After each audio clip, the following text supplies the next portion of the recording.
তো ব্যাপারটা হচ্ছে কোথায় যাচ্ছি এই বিষয়টা জানার জন্য ডেফিনেটলি পুরো ব্লগটা দেখতে হবে। তো চলেন শুরু করি। হ্যালো এভরিওয়ান, আসসালামু আলাইকুম and welcome to my blog 13। তো আজকের ব্লগ হচ্ছে মূলত বাংলাদেশ মিলিটারি মিউজিয়াম নিয়ে। আমার অনেক দিন ধরে ইচ্ছা ছিল যে এইখানে একটা ব্লগ করতেই হবে, so that's why Eid day 2 হিসেবে আমরা ডিসাইড করে নিলাম যে বাংলাদেশ মিলিটারি মিউজিয়াম যাব। সো চলেন ওইখানে গিয়ে বাকি কথা হবে।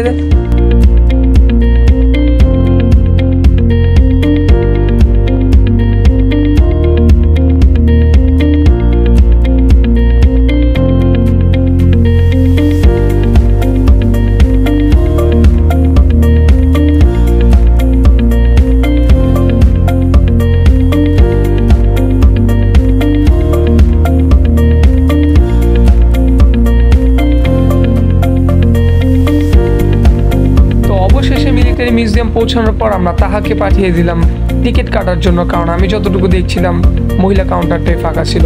আর যেই পরিমাণ ক্রাউড ছিল ঈদের দ্বিতীয় দিন, এই অবস্থায় আসলে কোনো প্রকার ট্রিক্স খেলা ছাড়া পসিবল না মিলিটারি মিউজিয়ামে ঢোকার জন্য।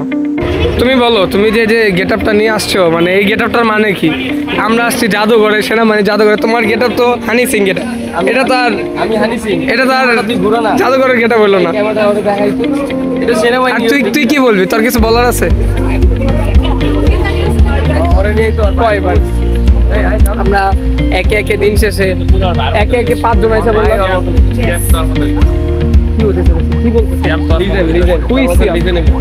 মানে আন্তাজে, মানে অগমুখে যেটা হয় ওরা ওইটাই করা শুরু করবো।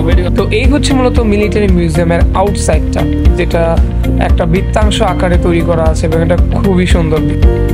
এই পার্টি আসে এখন ফটোশুটে ব্যস্ত, মানে এই যে ওরা আসছে ফটোশুটে গ্যাঞ্জাম। আমারই কি নিবি না? আমার নিতে মন চাইতেছে না নাকি বল সব জায়গায়।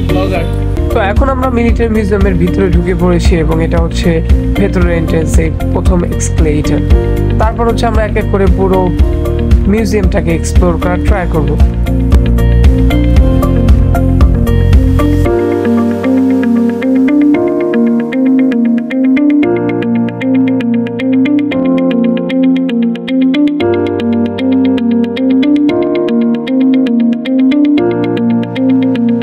এখন আমরা যাচ্ছি হচ্ছে বেসমেন্ট ফ্লোরে, আর বেসমেন্ট ফ্লোর হচ্ছে টোটালি একটা আন্ডার ওয়াটার ওয়ার্ল্ড, অর্থাৎ সাবমেরিনের যে অনুভূতিটা বা নৌবাহিনী যে অনুভূতিটাকে ফিল করে থাকে, সেই এক্সপিরিয়েন্সটাই আপনি এখান থেকে গেইন করতে পারবেন।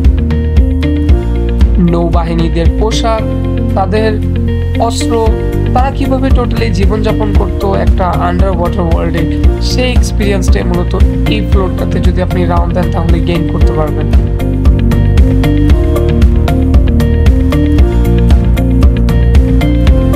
এইখানে হচ্ছে মূলত একটা লাইভ 3D এক্সপিরিয়েন্স করতে পারবেন, যে আন্ডার ওয়াটার ওয়ার্ল্ড এক্সপিরিয়েন্সটা কেমন হয় একটা সাবমেরিনের ভিতরে, এবং আমার এটা খুবই ভালো লেগেছে।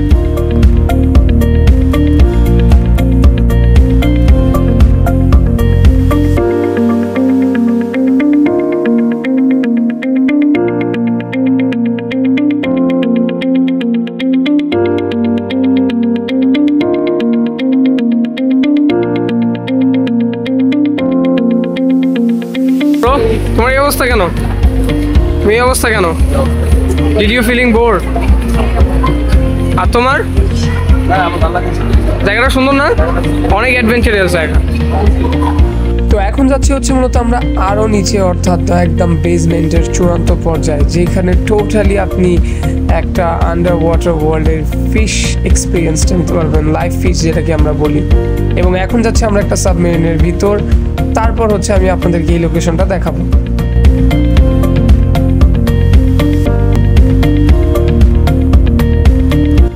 তো এখন হচ্ছে আমরা যাচ্ছি একটা সাবমেরিনের ভিতরে, এক্স্যাক্টলি সাবমেরিনের ভিতরে কেমন একটা ফিল হয় সেটাই আপনাদেরকে দেখাবো।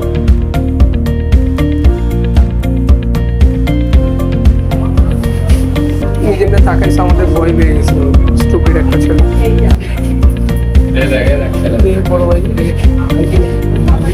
এখানে একটা আছে ড্রাইভিং করতেছে, আমরাও আছি এখানে। এখানে ফুড জোন আছে, এখানে সারা খাবার দাবার খাওয়া দাওয়া করে। হ্যাঁ, মাদ্রাবাজার ঘাট থেকে শুরু করে এখন এখানে। তো এই হচ্ছে মূলত under water world fish zone, যেখানে বাচ্চারা লাইভ ফিশ তো ধরতেই পারছে না, মূলত একটা 3D ফিশকে নিয়ে খেলাধুলা করতেছে এবং এই জিনিসটা খুবই রোমাঞ্চকর। আসলে ফ্যামিলি নিয়ে যারা আসবে তারা সবচেয়ে বেশি এই পার্টটাতে এনজয় করতে পারবে, যে তাদের বাচ্চারা যখন এই ফিশ আর্টিফিশিয়াল অর্থাৎ 3D ফিশগুলোর সাথে খেলা করতে পারবে। তো এখন যাচ্ছি হচ্ছে আমরা সেকেন্ড ফ্লোরে, আর এইখানে শাওনের রিয়াকশন, মানে ওর কোনো ফিলিংসই নেই, ও কী করবে সেটা ওই জানে। তো এখন আসছি হচ্ছে আমরা সেকেন্ড ফ্লোরে, আর সেকেন্ড ফ্লোর টোটালি হচ্ছে একটা ডিফেন্স ফ্লোর আমি বলতে পারি। এখানে আর্মিদের প্রত্যেকটা সামগ্রী রয়েছে এবং তাদের পোশাক থেকে শুরু করে অস্ত্র and all everything. So let's see and enjoy this beautiful place.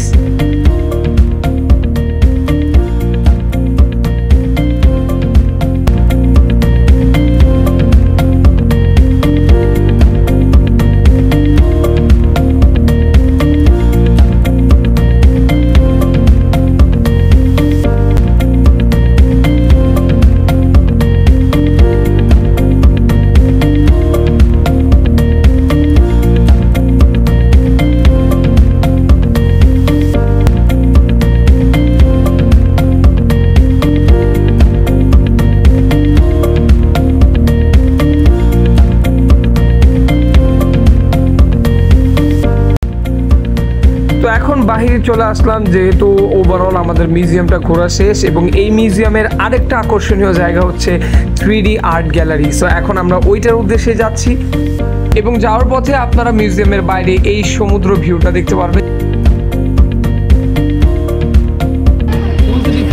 সুন্দর না হয় তাহলে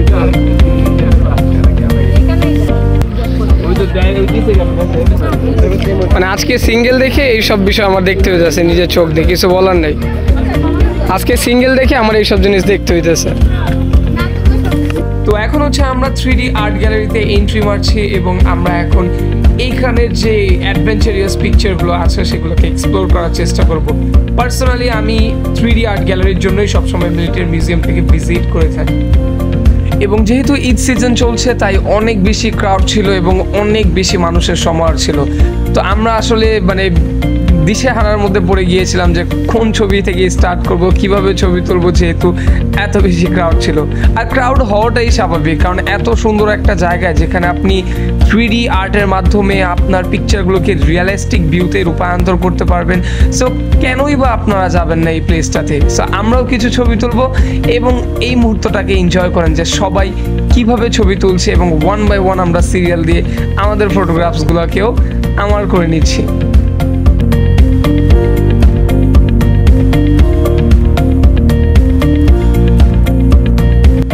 এই জায়গাটা মানে অনেক বেশি পছন্দ হয়েছে, স্পেশালি মানে পিকচারগুলো খুবই রিয়েলিস্টিক। যখন পিকচারগুলো তোলা হয় তখন অনেক বেশি সুন্দর লাগে, এর জন্য আমার বেশিরভাগ হচ্ছে এই 3D আর্ট গ্যালারিতে ঢোকা। এই হচ্ছে মিরর মেজের আর কি লাইন, হিউজ লাইন দেখা যাচ্ছে, আর তার থেকেও জুসবিজ হচ্ছে নিচে।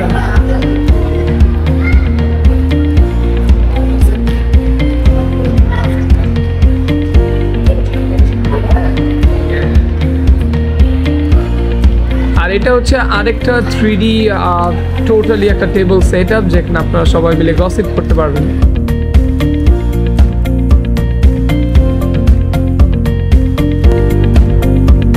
তোরা কক্সবাজার যা, তোরা কক্সবাজার যাবি। তো এখন আমরা 3D আর্ট গ্যালারি থেকে বের হয়ে গেলাম এবং ওভারঅল যদি আমি একটা অনেস্ট রিভিউ দিই, I really like this place এবং আপনারা ডেফিনেটলি ভিজিট করবেন।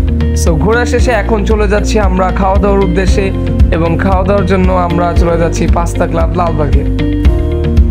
So here I present you the pasta club of Lalbagh branch. তো আমরা আসছি পাস্তা ক্লাবে, আর এখানে আমার ভাই ব্রাদাররা মানে লুডো খেলায় ব্যস্ত। তারা 4 জন আছে দেখে তারা লুডো খেলছে এবং আমাকে সাইড করে রেখেছে। এবং যেহেতু খাবার এসে পড়ছে, খাবার এসে পাওয়ারও তারপর তাদের রিয়াকশন হচ্ছে তো কি আঙ্কল কে নাই আমি বুঝতেছি খাবার আসছে এখানে খাবার এসে পড়ে গেছে, ওরা খেলা নিয়ে ব্যস্ত, মানে মেজাজটা গরম করতেছে। আর তুই কি করবি ভাই প্রতিবন্ধী? তো ওভারঅল আজকের ভিডিও ছিল এই পর্যন্তই। দেখা হবে পরবর্তী কোনো ব্লগে। ডেফিনেটলি আমার চ্যানেলটাকে সাবস্ক্রাইব করবেন, লাইক করবেন এবং শেয়ার করে দেবেন ভিডিওটি যদি পছন্দ হয়ে থাকে। আল্লাহ হাফেজ। vapo, vapo no setor, é vapo, vapo do vapo.